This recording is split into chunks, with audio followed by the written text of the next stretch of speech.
বিহারে বিধানসভা নির্বাচনের আগে ভোটার তালিকার বিশেষ সার্বিক পরিমার্জন নিয়ে বিজ্ঞপ্তি প্রকাশ করেছে নির্বাচন কমিশন।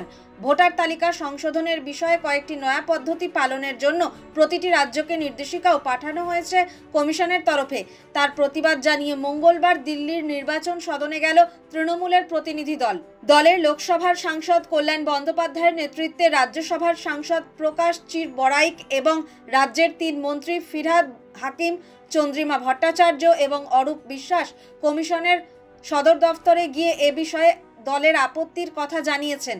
বাইরে বেরোনোর পরে কল্যাণ বলেন, নির্বাচন কমিশন জানিয়েছিল এসআইআর এর উদ্দেশ্য হলো কোনো ভোটার যেন বাদ না পড়েন, কিন্তু সাম্প্রতিক কিছু নির্দেশিকার ভিত্তিতে আমাদের মনে হচ্ছে এই পদ্ধতিটির লক্ষ্য প্রথমে যোগ্যতা যাচাই এবং পরে অন্তর্ভুক্তি। 2024 সাল পর্যন্ত তালিকাভুক্ত কোনো ভোটারের নাম যাতে বাদ না পড়ে তা নিশ্চিত করার জন্য মঙ্গলবার কমিশনের কাছে দাবি জানিয়েছে তৃণমূলের প্রতিনিধি দল।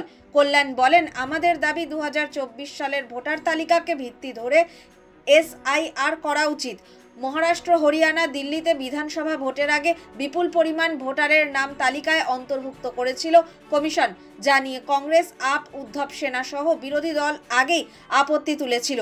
বাংলার ক্ষেত্রে যাতে এমনটা না হয় সে বিষয়েও কল্যাণ বার্তা দিয়েছেন কমিশনকে।